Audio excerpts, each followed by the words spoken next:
In this video, I'll show you how to make a simple but beautiful moss wall terrarium. I'm going to use this nano tank which I made myself from picture frame glass. It was super cheap to make and it's got a hinged door which opens right up.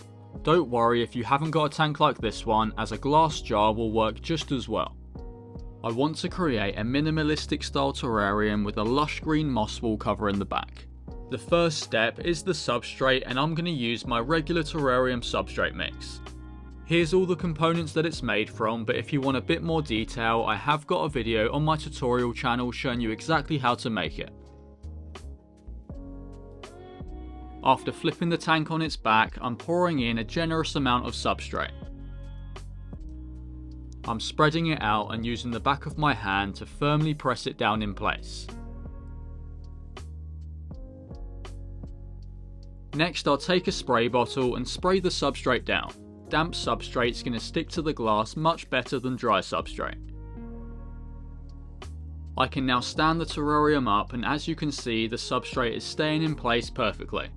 I can now pour in a bit more substrate at the front of the terrarium, and then it's time for the hardscape.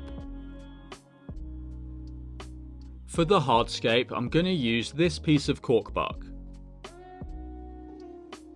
I'm simply going to place it right in the centre of the terrarium and push it into the substrate to hold it in place. Although it's extremely simple, I really like how it looks. Next, I'm going to turn the terrarium on its back again so I can start planting in the moss. The species that I'm using for this build is cushion moss. You can buy this moss online, but if you're going for a budget-friendly build, you can always go outside and find some moss yourself. To prepare it, I'm tearing it into small chunks and then trimming off the bottom. I'm making sure not to cut it too short, as I do want a small base section that I can push into the substrate. You want to push it down nice and firm to set it in place and stop it falling off. I'll repeat the same process in small patches at a time until the entire background is filled in with moss.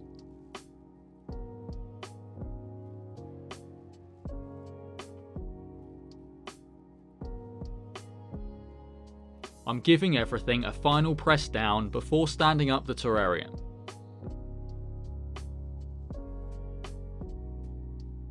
As you can see, the moss has stayed in place perfectly and the terrarium is really taking shape.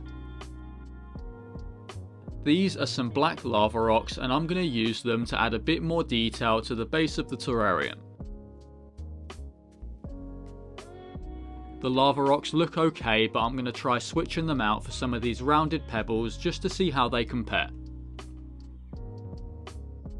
I don't know about you, but I like the look of these pebbles and they've given me another idea as well. I was planning on covering the foreground in moss, but instead I'm going to use this decorative gravel.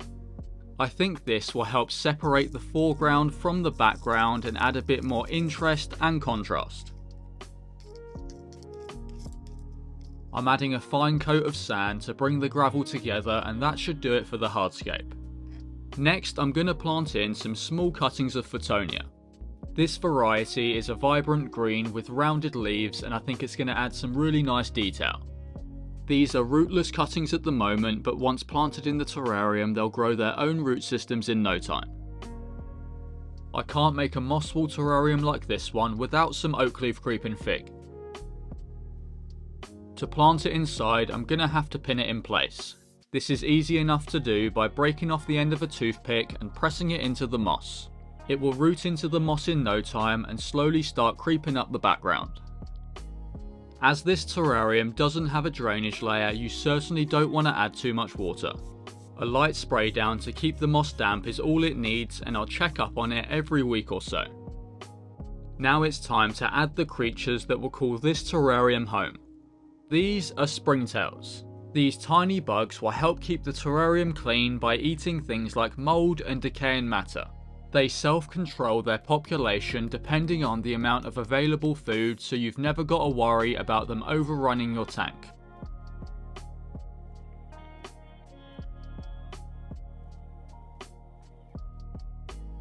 I really do love how this terrarium's turned out, and I think it just goes to show that sometimes the simple builds turn out looking the best. Let me know in the comments if you've tried a moss ball terrarium before, and if you haven't, be sure to give it a go.